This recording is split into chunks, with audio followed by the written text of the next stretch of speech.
اعوذ باللہ من الشیطان الرجیم بسم اللہ الرحمن الرحیم اللہم صلی علی محمد و آل محمد وعجل فرج آل محمد۔ محترم برادران عزیز،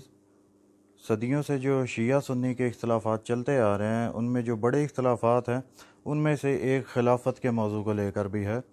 یہ شیعہ سنی اختلافات کے جو بنیادی اختلافات ہیں ان میں سے ایک یہ ہے۔ اب خلافت کے معاملے میں جو اہل تشیع کا موقف ہے، جو برادران اہل سنت کی کتابوں سے بھی ثابت ہے کہ سرکار مصطفیٰ صلی اللہ علیہ وسلم نے دنیا سے پردہ فرمانے سے پہلے مولا علی بن ابی طالب علیہ السلام کو اپنا خلیفہ، اپنا جانشین، اپنا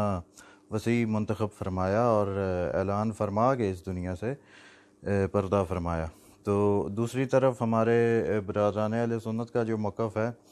اہل سنت میں چاہے وہ دیوبندی ہوں، اہل حدیث ہوں یا بریلوی ہوں، ان کا یہ موقف ہے کہ سرکار مصطفیٰ صلی اللہ علیہ وسلم نے کسی کو اپنا خلیفہ نامزد نہیں فرمایا۔ تو جب ان سے پوچھا جائے کہ جو پہلی خلافت یعنی حضرت ابو بکر کی جو خلافت تھی وہ کس طریقہ کار کے تحت وجود میں آئی، تو کہا جاتا ہے کہ اجماع امت کا۔ ٹھیک ہو گیا۔ اب اس چیز کو آپ کچھ دیر کے لیے سائیڈ پہ رکھیں کہ جو ان کا ایک موقف ہے کہ نبی علیہ السلام نے کسی کو اپنا خلیفہ نامزد نہیں فرمایا، تو اجماع امت کی ایک دلیل دیتے ہیں برادران اہل سنت کے جتنے بھی مکاتب فکر ہیں، تمام کے تمام ان کا آپس میں اس چیز پر اجماع ہے۔ جو اہل سنت کے چند فرقے ہیں ان سب کا اس چیز کے اوپر اجماع ہے۔ اور کچھ ہمارے بھائیوں کے ذہن میں یہ چیز آتی ہے کہ شیعہ اس چیز کے بھی منکر ہیں کہ نبی علیہ السلام کے دنیا سے پردہ فرمانے کے بعد پہلی خلافت حضرت ابو بکر کو ملی، پھر حضرت عمر کو اور پھر حضرت عثمان کو۔ اب یہ ایک تاریخ کا حصہ ہے، یہ حقیقت ہے، اس سے تو کوئی انکار ہی نہیں ہو سکتا کہ نبی علیہ السلام کے دنیا سے پردہ فرمانے کے بعد سب سے پہلے خلیفہ کون بنے، پھر دوسرے خلیفہ کون بنے، تیسرے اور چوتھے۔ ہمیں اس چیز پر ہمارا کوئی مسئلہ یا کوئی اعتراض نہیں ہے، ہمیں اس چیز سے کوئی اختلاف نہیں ہے۔ ہمیں اختلاف ہے طریقہ کار سے، ہمیں اختلاف ہے قوانین جو اپنائے گئے ان سے ہمیں اختلاف ہے کہ آپ کے نزدیک اگر سرکار مصطفیٰ صلی اللہ علیہ وسلم نے خلیفہ نامزد نہیں فرمایا تو اجماع امت کے ذریعے حضرت ابو بکر کی خلافت وجود میں، یا آپ جو ہمارے برادران ہیں ان کے عقیدے کے مطابق، اور جس طرح حضرت ابو بکر کی پہلی خلافت کا انتخاب کیا گیا وہ بھی تمام کو پتہ ہے اور تمام مکاتب فکر کی کتابیں اس چیز پر شاہد ہیں۔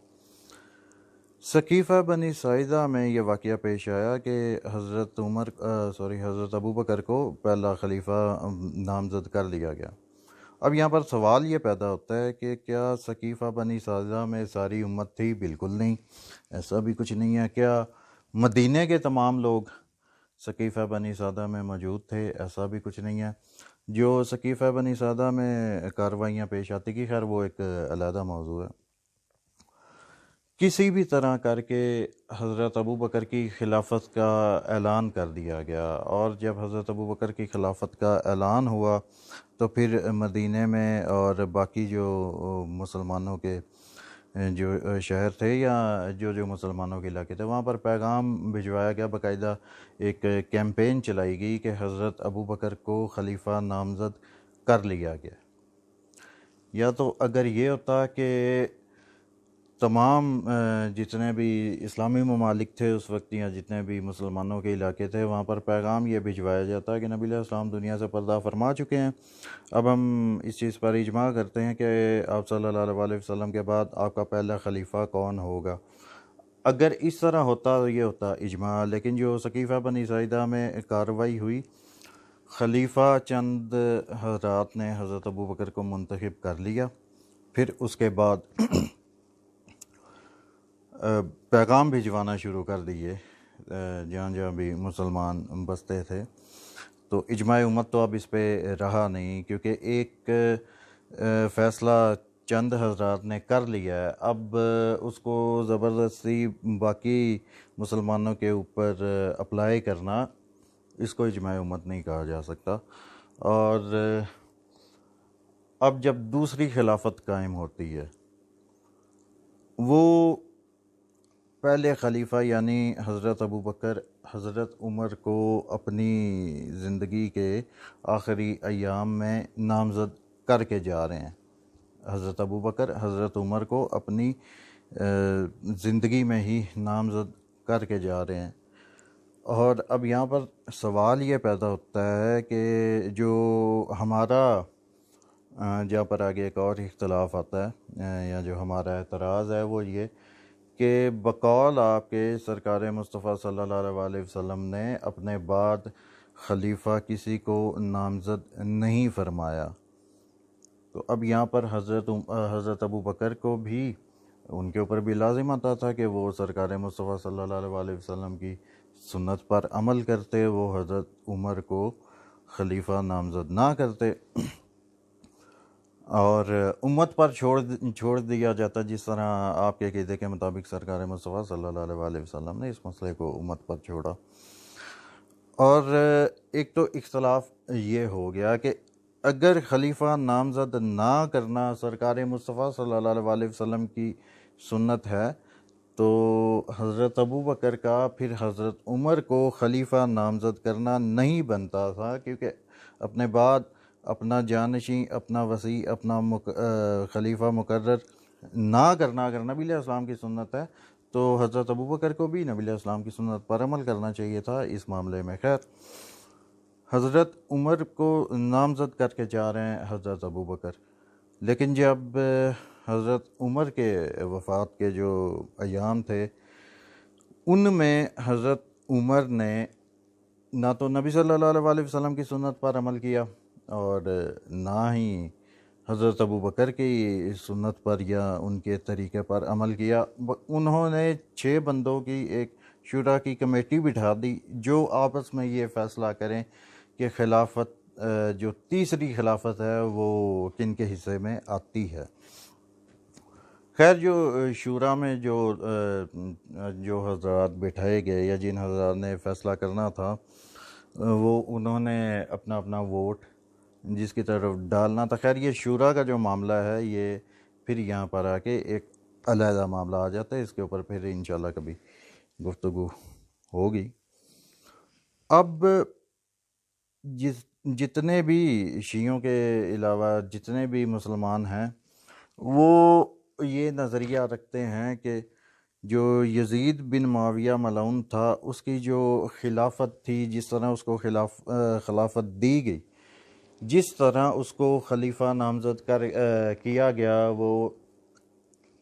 طریقہ کار وہ بھی غلط تھا۔ اب جو یزید بن معاویہ کے حامی تھے یا ابھی بھی جو حامی ہیں، ان سے اگر پوچھا جائے کہ کس دلیل کی بنا پر یزید بن معاویہ جیسے شخص کو تخت پر بٹھانا پڑا، تو وہ ان کے ہاں دلیل دی جاتی ہے۔ ایک تو اجماع، دوسری دلیل نامزدگی، اور تیسری دلیل وہ شورا کا جو انتخاب جس طرح ہوا۔ وہ یہ کہتے ہیں کہ جس طرح حضرت ابو بکر کی خلافت کا انتخاب کیا گیا، اسی طرح یزید کی خلافت کا انتخاب کیا گیا۔ وہ کیسے؟ وہ اس طرح کہ جس طرح حضرت ابو بکر کی جو خلافت تھی اس کے لیے جو اجماع کا نام لیا جاتا ہے، اور اسی طرح اکثریت جو تھی وہ یزید کی خلافت پر مطمئن تھی، لیکن جو ہمارے برادران ہیں وہ اس چیز کو کنڈیم کرتے ہیں کہ جس طرح اکثریت یزید کے ساتھ ہو گئی تھی، یہ طریقہ کار ہی غلط تھا۔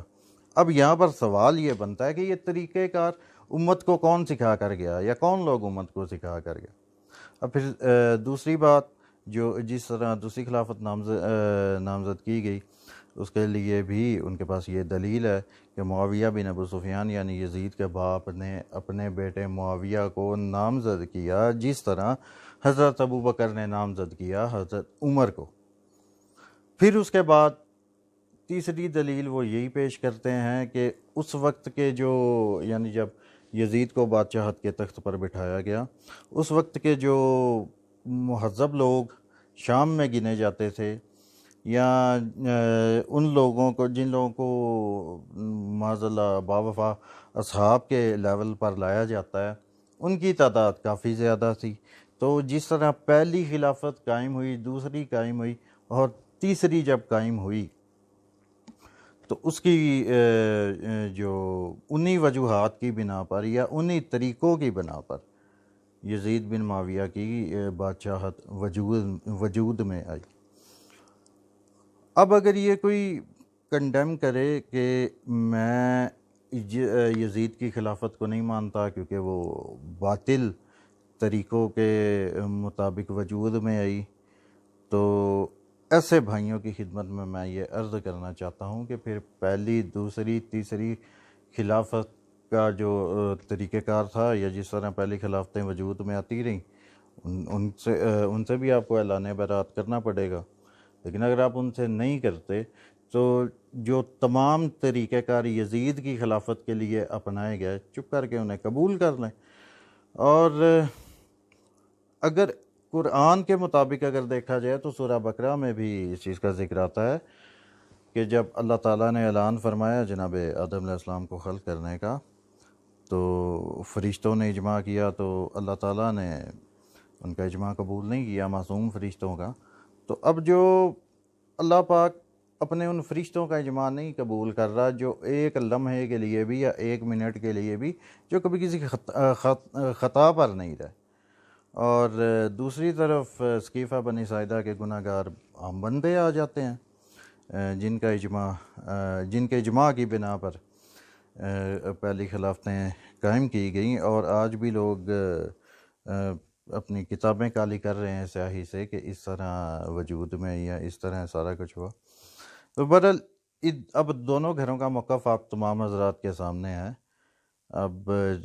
وہ لوگ جن کا تعلق مکتبہ اہل بیت علیہ السلام سے نہیں ہے، یعنی ہمارے جو غیر شیعہ حضرات ہیں،